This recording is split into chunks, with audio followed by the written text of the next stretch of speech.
Amigas y amigos, muy buenas noches. Sean todos bienvenidos a una nueva edición de Economía sin Secretos.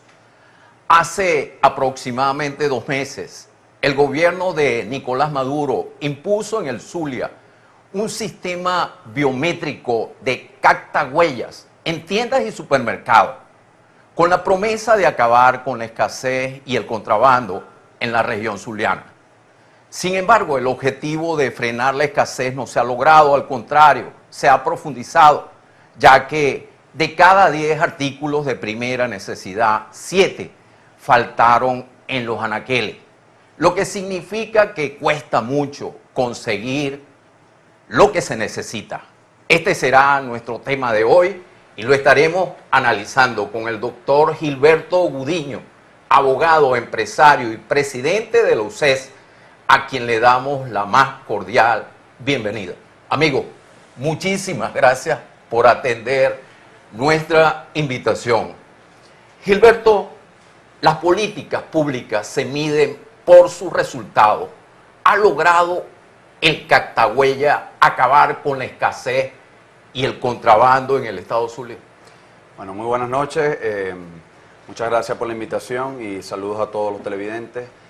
Yo creo que básicamente le podemos hacer esa pregunta, vamos a lanzarle la papa caliente a los mismos televidentes. Cuando usted sale de su casa y pasa por el supermercado, cuando usted sale de su casa, pasa por los abastos, por los mercados, por las panaderías, en primer lugar se percata de que las colas han bajado. Esta es la primera pregunta. Y en segundo lugar, cuando logramos acceder a estos establecimientos, logramos encontrar los productos. Si usted responde sí a todas estas preguntas, entonces las cosas están mejorando. Pero si usted responde no, entonces las cosas van de mal en peor. ¿Qué está sucediendo, Arnaldo? Lamentablemente, estamos viviendo una situación muy complicada. No se encuentran los productos. Vemos cómo hay un 70% de desabastecimiento. Eso nos está llevando a que cada día a los zulianos y a los venezolanos nos cuesta acceder a los bienes de primera necesidad, lo cual está atentando contra el artículo 117 de la misma Constitución Nacional, que señala que los ciudadanos, y óigase bien, son los ciudadanos y no el Estado los que deben decidir qué productos van a comprar y cuánto van a comprar de ese producto. Entonces, cuando vemos que el Estado se centra básicamente en controlar el acceso de los venezolanos hacia esos bienes de primera necesidad, está violentando directamente la Constitución Nacional. O sea, con el captahuellas el consumidor no puede comprar la cantidad que quiere o que necesita. Por supuesto que no. Además, el captahuellas lo que viene a hacer es un racionamiento del mismo racionamiento. ¿Y por qué se está dando un racionamiento, valga la redundancia, sobre el mismo racionamiento? Porque hay menos productos. Y cuando hay menos productos que comprar, entonces automáticamente el Estado se ve en la necesidad de entonces regularnos aún más nuestros derechos, porque eso es un derecho ciudadano. Además, hay que también establecer que el artículo 299 obliga al Estado a que debemos ser una economía productiva y diversificada, no una economía importadora y dependiente. Y eso es lo que estamos viendo en este momento en el país. Gilberto, ¿hay semejanzas entonces entre la libreta de racionamiento cubana y la compra de alimentos regulados a través de las captahuellas? Racionamiento es racionamiento, ya sea con un modelo retrógrado o arcaico, como existió en el modelo cubano o existe en el modelo cubano hoy en día, o sea a través de un sistema moderno y tecnológico. Es decir, lamentablemente un racionamiento no puede ser permitido por los zulianos ni por los venezolanos. Las autoridades del Zulia mienten cuando afirman y le dicen al pueblo que el captahuellas acabará con la escasez y el contrabando en el estado Zulia. Por supuesto que están mintiendo, y de hecho vamos a basarnos en la cifra.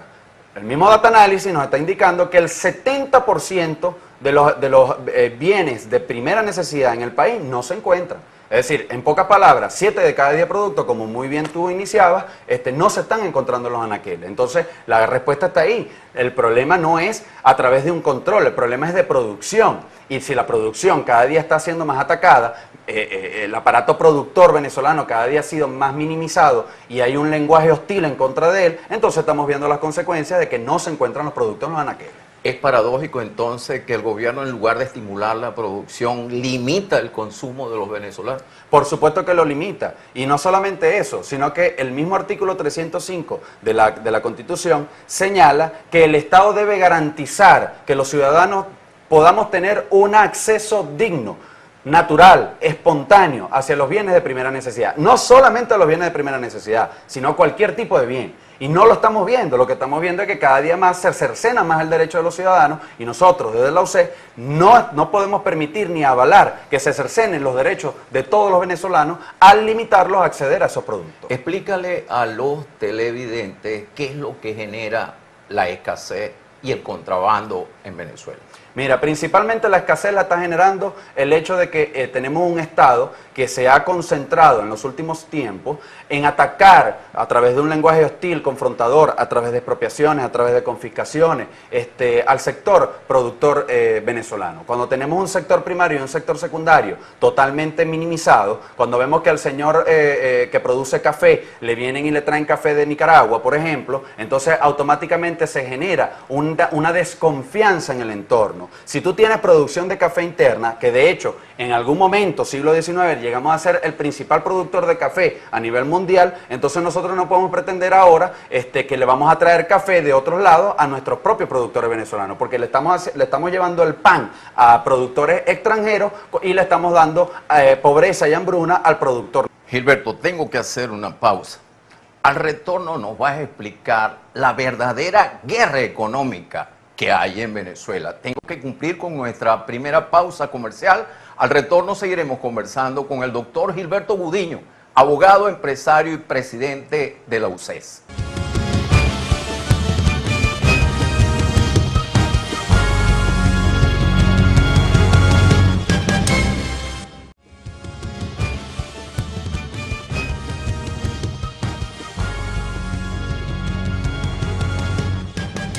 Seguimos nuestra conversación con el doctor Gilberto Gudiño, abogado, empresario y presidente de la UCES. Explícale a los televidentes cuál es la verdadera guerra económica que hay en Venezuela. Bueno, Arnaldo, en primer lugar, la verdadera guerra económica es una guerra que va desde el Estado hasta los ciudadanos. No es una guerra económica que comienza del sector empresarial en contra de los ciudadanos. Y eso ya más adelante te voy a explicar con gráficas por qué te lo señalo. El Estado, básicamente, que se aprovecha de la inyección de dinero inorgánico para poder financiar sus propias cuentas rojas. Cuando vemos que el Estado inyecta este dinero a través del mismo Banco Central de Venezuela y genera una gran masa monetaria hacia la economía venezolana, está tratando de hacernos creer, está intentando darnos una especie de ilusión de estabilidad económica que en el corto y mediano plazo vamos a ver cómo va a empezar a impactar en el bolsillo de los venezolanos. Cuando yo te hablo de esto, yo me debo remitir automáticamente a estas gráficas. Estas son cifras del mismo Banco Central de Venezuela que explican la realidad de lo que estamos viviendo. Este cuadro comparativo de la liquidez monetaria, que pueden ver en sus pantallas, habla sobre lo que ha sido el comportamiento de la liquidez monetaria durante el año 2008, 2011, 2012, 2013 y 2014. Básicamente utilizamos el año 2008 porque lo podemos recordar como uno de los últimos años donde hubo cierta estabilidad económica. Si nosotros nos fijamos, el inicio de esa liquidez monetaria en enero fue de 152.000 millones de bolívares. Para el cierre de diciembre, esa liquidez monetaria era de 191.000 millones de bolívares. En pocas palabras, y para comprender mejor el cuadro, se le inyectó a la economía venezolana durante el año 2008 38 millones de bolívares nuevos, por decirlo así, un incremento de esa liquidez del 25%.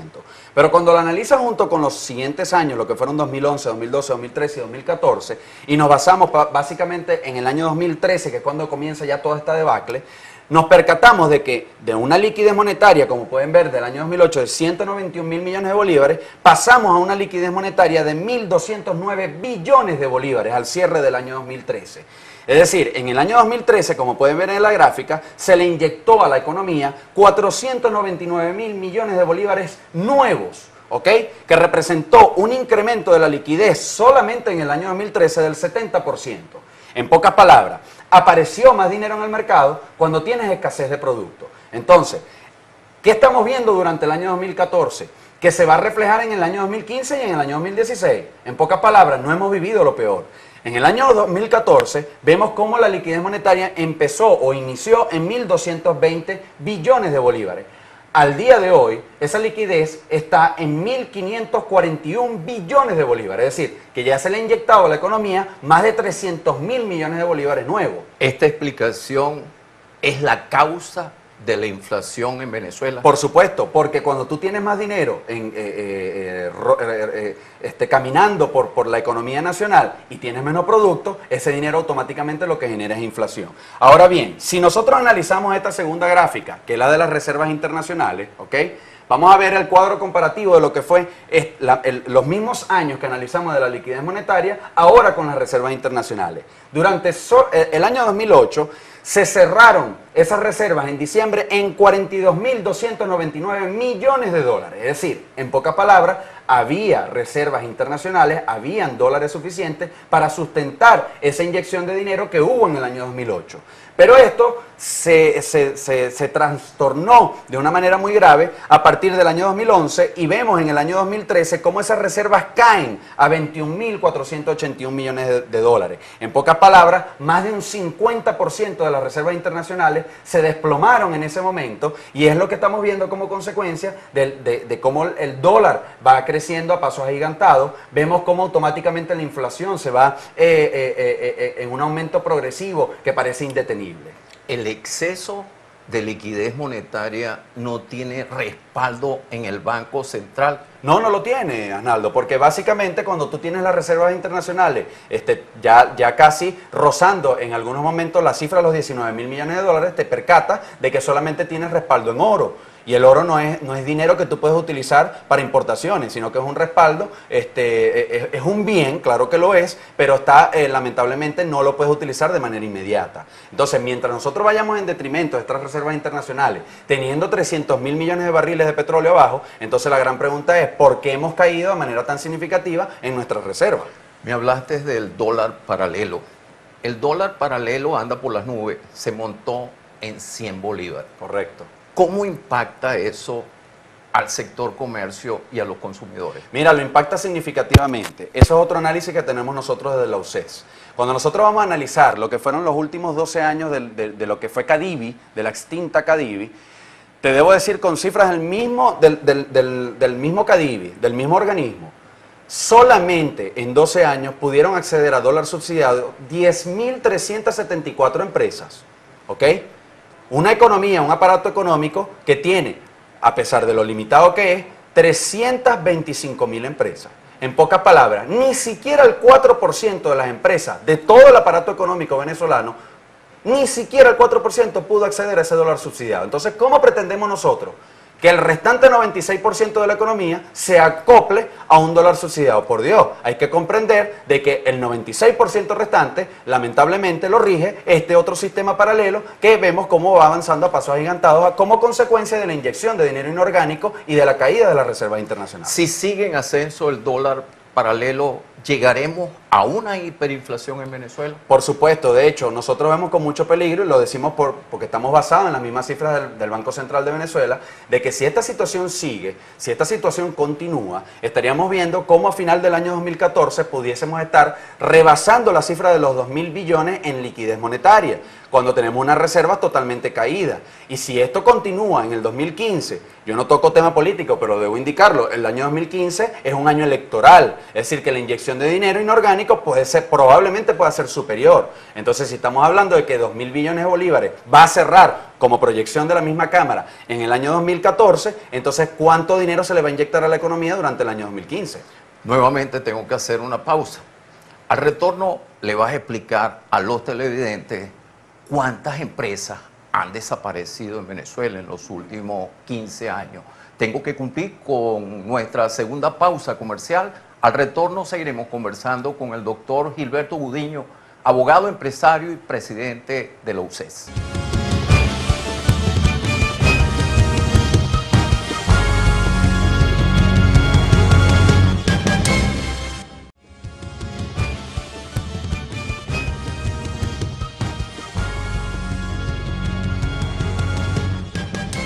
Seguimos conversando con el doctor Gilberto Gudiño, abogado, empresario y presidente de la UCES. Gilberto, en Venezuela hay un cementerio de empresas. Correcto. ¿Cuántas empresas han desaparecido en Venezuela en los últimos 15 años? Mira, Arnaldo, es una pregunta muy buena, pero con una respuesta muy mala.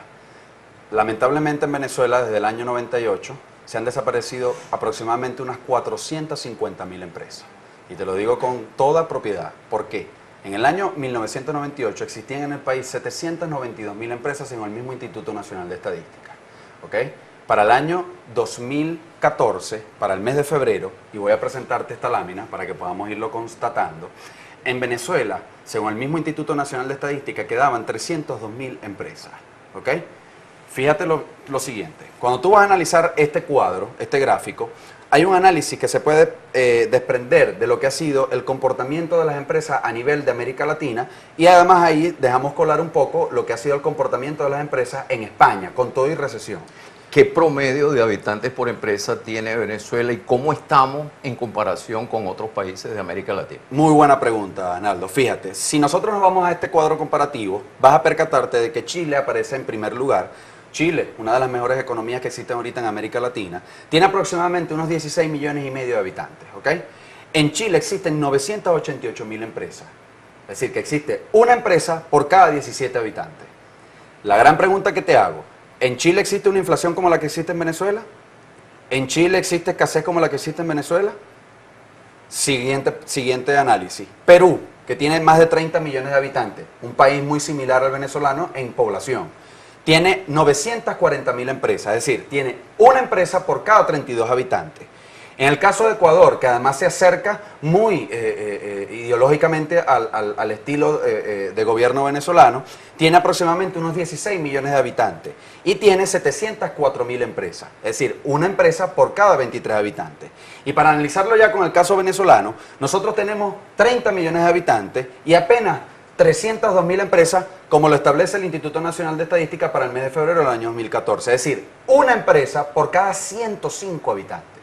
La gran pregunta que hay que hacerse acá, en primer lugar, Venezuela, ¿qué inflación tiene? Superior al 56% en el año 2013. Ya lleva un 39%, cifra del mismo Banco Central de Venezuela 2014, y según los mismos analistas económicos, que se puede desprender hasta el 70% en lo que resta de este año.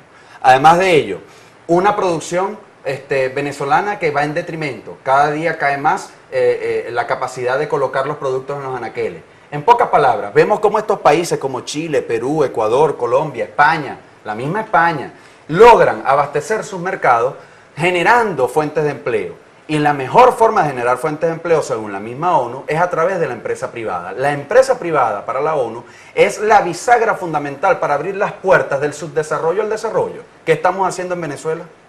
Y la tendencia con Nicolás Maduro es la estatización de los medios de producción. Por supuesto. De hecho, lamentablemente hemos visto cómo estos sistemas de confiscación o de expropiación no han traído ningún tipo de beneficio para la población. Veamos, por ejemplo, el caso de la harina pan, el caso de un producto esencial en la dieta básica del venezolano. Las empresas más importantes que hacen este tipo de producción generan apenas el 45% del consumo nacional. Ya se apoderaron de la empresa norteamericana Clorox. Por supuesto, pero fíjate otra cosa. Aquellas empresas que se expropiaron o se confiscaron en algún momento debían garantizar el restante 55% del consumo. ¿Y qué sucedió? No aparece.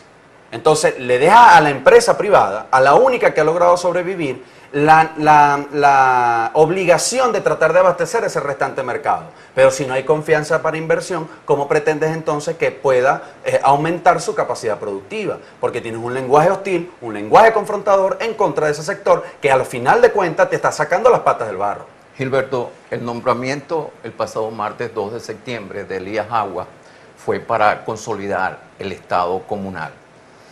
¿Qué significa la instauración de un Estado comunal en Venezuela? Mira, yo te lo debo responder con mucha propiedad también porque desde la Cámara hemos hecho este análisis. El Estado comunal no es más que un espacio territorial de fuerte control político, económico y social. ¿ok? Y me atrevo a dar la definición porque está el entorno económico también incluido. Desde el Estado comunal las empresas desaparecen. Las empresas del sector privado prácticamente ven limitada su capacidad de acción. ¿Por qué? Porque el Estado comunal obliga, a través de la ley del sistema económico comunal, la conformación de las comunas y la conformación de empresas de propiedad social dentro de estas comunas. ¿Qué sucede con estas empresas de propiedad social? Solamente tienes derecho a no tener nada. ¿Por qué? Porque los bienes que conforman estas empresas de propiedad social no son de quienes integran estas empresas de propiedad social, sino de la misma comuna. ¿Y de quién es la comuna? ¿De quién es el espacio territorial donde está ubicada la comuna? Del mismo Estado. Y a su vez, también te señala la ley del sistema económico comunal que esas empresas de propiedad social, aquellos beneficios económicos, ganancia, utilidad que puedan generar, tampoco son de las personas que integran esas empresas, sino de quién, de la misma comuna. ¿Y de quién es la comuna? Del mismo Estado. Entonces, la gran pregunta que nos hacemos, ¿cómo nosotros pretendemos sacar a Venezuela de esta crisis que está viviendo si seguimos insistiendo en un modelo económico fracasado que no ha permitido en ningún país, en ninguna parte del mundo, lograr beneficios o mejoras para la población? El sistema biométrico de captahuellas forma parte de un plan del gobierno para controlar la sociedad. Mira, es una pregunta muy dura de responder. Pero básicamente yo pienso, y desde la Cámara también lo hemos analizado, que los controles solamente sirven para controlar. Entonces, si tú generas controles de este tipo, tú estás buscando controlar algo. Se dice que supuestamente vas a controlar la escasez, pero ¿cómo vas a lograr controlar la escasez si no incentivas la producción? Entonces, ¿qué realmente es lo que se busca controlar con estos sistemas? La pregunta la dejo para los mismos televidentes y se la dejo al mismo Estado. Respóndanos, porque cuando vamos a los establecimientos comerciales no encontramos productos. Entonces, ¿qué estás controlando? Dicen los abogados a confesión de parte, relevo de prueba. Ricardo Sanguino declaró que los datos obtenidos por el captahuellas irán a la sala situacional de Miraflores. ¿Será que a través de este sistema están espiando a los venezolanos? Mira, ya esa pregunta la respuesta yo creo que básicamente la deben tener los políticos. Creo que los políticos deben responder con claridad qué está pasando. Solamente te puedo responder desde mi ámbito económico que yo no creo que a través de estos controles se pueda lograr mejorar la situación económica del venezolano. Estamos viviendo un poder adquisitivo cada día más limitado. Vemos como, por ejemplo, el poder adquisitivo venezolano, el salario mínimo, no logra ni siquiera abastecer la tercera parte del costo de esa canasta alimentaria. Vemos como el mismo Senda nos señala de que esa canasta alimentaria tiene un costo de casi 14.000 bolívares fuertes, cuando tú tienes un salario mínimo reducido a 4.000 bolívares fuertes. Entonces la gran pregunta está en qué se está logrando mejorar. Nosotros no estamos viendo, desde el sector empresarial no estamos viendo mejoría, pero sensibilizándonos con la gente tampoco estamos viendo mejoría en la capacidad de adquirir productos de bienes de primera necesidad de la población. Nuevamente tengo que hacer una pausa y al retorno me vas a explicar ese proceso de empobrecimiento acelerado que está sufriendo el venezolano. Nuevamente tengo que cumplir con unos compromisos comerciales. Al retorno seguiremos conversando con el doctor Gilberto Gudiño, abogado, empresario y presidente de la UCES.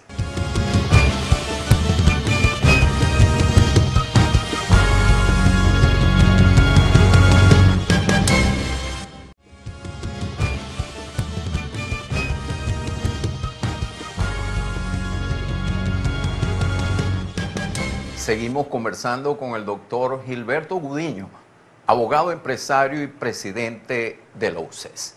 Finalizando el segmento anterior, te dejé una pregunta en el aire. Explícame este proceso de empobrecimiento acelerado que está sufriendo el venezolano. Muy bien, Arnaldo. Fíjate, nosotros explicamos desde nuestra Cámara que Venezuela lamentablemente se ha adentrado en una espiral de empobrecimiento, pero a pasos agigantados. Vemos como el salario mínimo ha perdido totalmente su capacidad, su capacidad adquisitiva. Lo vemos también como, por ejemplo, el mismo Senda nos señala de que prácticamente está llegando a los casi 14.000 bolívares fuertes la canasta básica alimentaria. ¿Okay? Una canasta que apenas está integrada por 58 productos. Y el venezolano no logra acceder a esa canasta. En este cuadro que te voy a presentar a continuación, es un cuadro comparativo de los salarios mínimos y el poder de compra que tienen ellos, que tiene Latinoamérica a través de sus salarios mínimos. Fíjate lo siguiente, Arnaldo. En Venezuela tenemos un salario mínimo de 4.251 bolívares. ¿ok? Si nosotros analizamos ese salario mínimo en base a las tasas que tenemos en el mercado, nos podemos percatar de que, por ejemplo, tenemos que hay una distorsión gigantesca entre cómo ve ese salario mínimo el Estado y cómo lo siente al final de cuentas el mismo ciudadano, el mismo pueblo. Para el Estado, ese salario mínimo tiene una capacidad adquisitiva de $675 a través del mismo dólar Sencoex, ¿ok? Y fíjate que la distorsión económica es tal que el ciudadano al final percibe ese salario mínimo a lo que es el dólar paralelo. Como habíamos explicado en láminas anteriores, el 96% de la economía venezolana no se rige en base a un dólar subsidiado porque no ha tenido la posibilidad de acceder a él, ¿ok? Entonces, cuando nosotros vamos a analizar, ese salario mínimo apenas logra abastecer 1/3 del costo del producto de esa canasta básica alimentaria, que es de 13.482 bolívares según el mismo Sendas. Es decir, que al venezolano le faltan aproximadamente 9.231 bolívares para poder acceder a esa canasta de 58 productos completa. Si nosotros hacemos una comparativa, aprovechando este cuadro que estamos viendo en pantalla, podemos irnos directamente al caso de Costa Rica o al caso de Chile, que son dos países muy cerquiticas que tenemos acá mismo en América. Y más pequeños que Venezuela. Mucho más pequeños que Venezuela, pero mucho mejor organizados y mucho mejor abastecidos que nuestro país. Por ejemplo, en el caso de Chile, no existe un salario mínimo como tal. Imagínate el nivel de crecimiento y de desarrollo que existe en ese país, que no hay una obligación de pagar un salario mínimo. Simplemente lo que hay es como una especie de tabulador que por cada tipo de profesión, meritocráticamente hablando, se le paga un sueldo a cada uno de ellos. Es decir, en pocas palabras, dependiendo del sacrificio educativo que haga cada persona, puede lograr mejorar su condición económica. En el caso de Costa Rica, con 251.000 colones, que es en dado caso el mínimo al que puede acceder un costarricense, le permite comprar esa misma canasta de 58 productos, que en el caso de venezolano, pero apenas con la quinta parte, la quinta fracción de su salario mínimo. En pocas palabras, le queda 157.000 colones de los 251.000 que percibe para decidir qué va a hacer con ese dinero. Y mejor aún, vámonos con el caso de Chile. En el caso de Chile, además, ellos logran, según la misma CEPAL, abastecerse con un solo salario mínimo, óigase bien, un solo salario mínimo, una canasta básica de 321 productos. ¿Ok? Con un salario mínimo, a diferencia de Venezuela que con un salario mínimo no logra acceder a una canasta básica de 58 productos. Veamos en el cuadro que en Chile el salario mínimo es de $406, es decir, 229.000 pesos.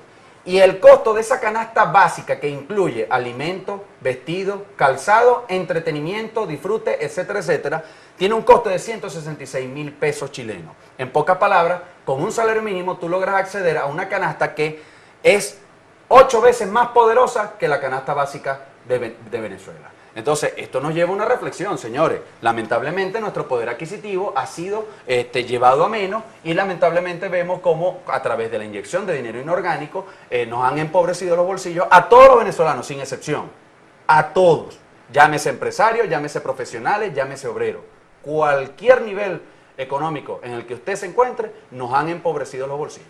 Explícame ahora por qué no se justifica el chip de la gasolina en el estado Zulia. Mira, el chip de gasolina, como te indico, no estamos de acuerdo con los controles. Los controles son inconstitucionales. Además de que los controles, el exceso de control, lo único que ha llevado es a un exceso de distorsiones, lo volvemos a repetir. Fíjate bien, Asnaldo. Los controles descontrolan. Los controles descontrolan. Se necesitan controles, señores, porque obviamente no podemos vivir en un país anarquizado. Pero el exceso de controles, como lo que estamos viviendo en Venezuela, lo único que han generado es un exceso de distorsiones. Y eso lo estamos viendo cada vez que vamos al supermercado, cada vez que vamos al mercado, al abasto o a comprar verdura. Nosotros mismos ya somos testigos y protagonistas de esta situación. Ahora bien, Arnaldo, fíjate bien. Nosotros tenemos este cuadro comparativo de consumo, ¿ok? A través de este cuadro comparativo yo te puedo indicar por qué Venezuela no merece tener un chip de gasolina. Fíjate bien. A nosotros se nos ha dicho que nosotros tenemos un exceso de consumo. Quizás sea cierto, porque obviamente el Estado paternalista nos ha acostumbrado a que todo es regalado. Pero ¿Cuánto es el consumo del mercado interno de Venezuela? Es de 746.000 barriles aproximadamente, ¿ok? Eso te demuestra de que Venezuela tiene un consumo, ¿verdad?, que ronda aproximadamente esa cifra, pero ¿por qué básicamente? En primer lugar, a nosotros se nos van 300.000 barriles de gasolina solamente por concepto de abastecimiento interno, pero a eso le tienes que agregar los 250.000 barriles de diésel, ¿ok?, que el Estado ha inyectado a las plantas termoeléctricas que trajeron en el año 2010 cuando empezó la crisis con la energía eléctrica. Pero eso no es producto de que el ciudadano te obligó a traer eso. Es producto de que no invertiste en las plantas hidroeléctricas, no le hiciste el mantenimiento a las líneas, no le hiciste mantenimiento a esas plantas termoeléctricas que ya estaban en el país, y eso te obligó a aumentar el consumo de diésel en el país. Ahora bien, a través de esta misma tabla que te estaba presentando, ¿ok?, comparativa de consumo, Venezuela consume 746.000 barriles. Pero óigase bien, tenemos 300.000 millones de barriles en el subsuelo, contabilizados. Ahora la gran pregunta que yo les hago, vamos a hacer esta comparativa, con países como España, por ejemplo. España consume 1.441.000 barriles, perdón. Aquí está la cifra, 1.441.000 barriles en España. La gran pregunta, España no produce petróleo. En las estaciones de servicio de España se encuentran chips de gasolina. Cuando tú vas a analizar el caso de Japón, que tampoco produce petróleo, ellos tienen un consumo de 4,5 millones de barriles diarios y no tienen chip de gasolina. ¿Por qué Venezuela, teniendo las mayores reservas internacionales de petróleo, se le tiene que colocar un chip de gasolina para que sigan cercenando nuestro derecho? Que, como muy bien establece la Constitución, nosotros tenemos que tener la libertad de acceder a estos bienes de consumo sin ningún tipo de restricción del mismo Estado. Nuevamente tengo que hacer una pausa. Al retorno me gustaría conocer tu opinión con relación al poder que le van a dar a las comunidades para supervisar el sector comercio. Nuevamente tengo que cumplir con unos compromisos comerciales. Al retorno seguiremos conversando con el doctor Gilberto Gudiño, abogado, empresario y presidente de la UCES.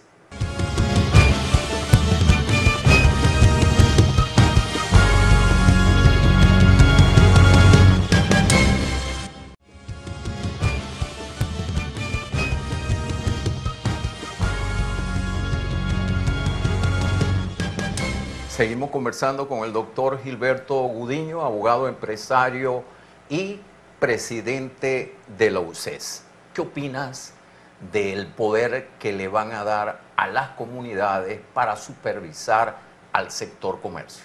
Simplemente más control, simplemente buscar asfixiar más este aparato productivo nacional, simplemente atacar más ese sector empresarial minimizado, que hace un esfuerzo grandísimo por llevar productos a los anaqueles, llámese ya sea a través de la poca o escasa producción nacional, o llámese a través de esas importaciones que son cada día más reducidas, pero lamentablemente estamos viendo cómo se ataca lo único que está logrando darle cierto respiro o cierto oxígeno a la población en Venezuela. El Estado comunal, la ley del sistema económico comunal, habla sobre la Contraloría Comunal. Es decir, es una Contraloría que se debe conformar desde las comunas para hacer seguimiento, vigilancia y control del sector privado. Entonces, la gran pregunta que hacemos es, ¿cuántos controles más vamos a pretender instaurar? Es decir, los controles, este exceso de controles ha demostrado tener algún tipo de capacidad para llevarle a los venezolanos esos artículos de primera necesidad que tanto les hace falta para colocar en sus despensas. Entonces, nosotros no podemos seguir pretendiendo que a través de este exceso de controles y a través de empoderar, entre comillas, porque de verdad que lo dudo, empoderar a ese pueblo para salir a arremeter más en contra del sector privado, pueda generar algún tipo de beneficios a la población. ¿Y a qué se debe el hostigamiento del gobierno en contra de los empresarios? Mira, básicamente es el mismo modelo. Es un modelo que va dirigido a atacar el sector productor nacional. Es decir, es un modelo que lamentablemente no ha logrado calar en ningún país del mundo. Es un modelo que ya está demostrado que no tiene la capacidad de generar progreso, de generar desarrollo y de generar estabilidad. ¿Está en peligro la empresa privada en Venezuela? Sí está en peligro la empresa privada. Se ha reducido más de un 60%. Nos han hecho perder más de 450.000 empresas con capacidad productiva, con capacidad de colocación de productos en los establecimientos. Es por ello que cada vez que vamos a un supermercado o vamos a un abasto, cada día encontramos mucho menos productos. ¿El plan de la patria contempla la eliminación de la empresa privada? El plan de la patria contempla no solamente la eliminación de la empresa privada, sino la eliminación de muchos de los derechos que están consagrados en la misma Constitución. Hace algunos minutos me hablaste de importaciones. Resulta de que en el primer semestre del año las importaciones privadas cayeron 32%. ¿Cómo impacta eso al sector comercio? Mira, siempre lo hemos dicho, nosotros no es que salimos a defender las importaciones. Las importaciones es un mal que sucedió debido al ataque hacia el sector productor primario, debido al ataque hacia el sector industrial, debido al ataque hacia el sector comercial. Entonces, ¿qué está sucediendo? Que cada día depende más de los dólares.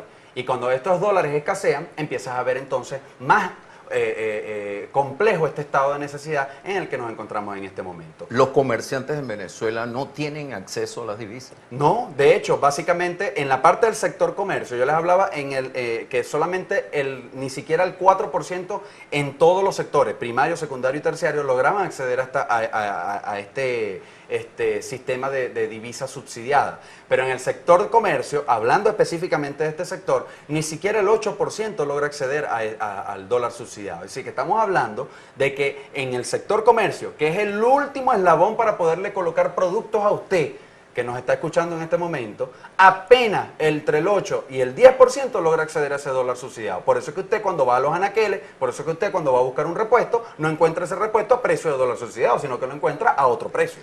Ya estamos en temporada navideña. ¿Cómo están los inventarios del sector comercio en el Estado Zulia? Mira, los inventarios están muy críticos. Nosotros tenemos las cifras regionales y además tenemos las cifras nacionales. En el caso del sector comercio, en la región, el inventario ha caído en un 78% en comparación con el segundo trimestre del año pasado. Y en el primer trimestre de este año, la caída fue del 81%. Es decir, que estamos hablando que esto va en caída y que no hay manera de revertir esta caída, lamentablemente. Vemos como cada día hay menos productos y pareciera que no hubiera la capacidad para poder lograr abastecer este mercado ya en este último trimestre del año. Por la caída de los inventarios también han caído las ventas y las inversiones en el sector comercio. Por supuesto. De hecho, tú no puedes hacer una comparativa de cuántos bolívares es que estás vendiendo, porque tú tienes una inflación acelerada que te está haciendo vender ilusoriamente más en bolívares. El detalle está que tú tienes que hacer una comparativa de tus ventas reales, cantidad de producto vendido. Y ahí nos hemos percatado del sector empresarial que en el caso de la región zuliana han caído ya en un 51%. Entonces estamos hablando de que las ventas se ven afectadas por estos bajos inventarios. Y ya no solamente lo vemos en el tema de la venta del inventario, sino que estamos viendo empresas cerradas técnicamente, que te colocan un cartel afuera, por ejemplo, empresas de talleres mecánicos que te dicen, señores, no hay repuesto, no podemos recibir más vehículos. Seguimos abiertos, pero ¿hasta cuándo se va a poder sostener esa situación? Gilberto, ¿qué nos espera a los venezolanos en el último trimestre del 2014 y en el 2015? En el último trimestre del 2014 lo que nos espera es más crisis. Lo decimos con toda propiedad según las mismas cifras del Banco Central de Venezuela. A su vez, yo te debo indicar que lo peor aún no ha llegado. Si nosotros continuamos con este sistema, con este modelo económico fracasado, lamentablemente en el año 2015 y en el año 2016 podríamos estar viendo los peores escenarios económicos del país. Es decir, que lo peor aún no ha llegado. Muchísimas gracias, amigo, gracias por haber aceptado nuestra invitación. También ustedes, muchísimas gracias por la atención prestada y recuerden que este y todos los programas lo podrán ver a través de nuestro portal www.economiasinsecretos.com. Me tengo que despedir hasta el próximo domingo a la misma hora, 9 de la noche, cuando le brindaremos más de Economía sin Secretos. Feliz noche.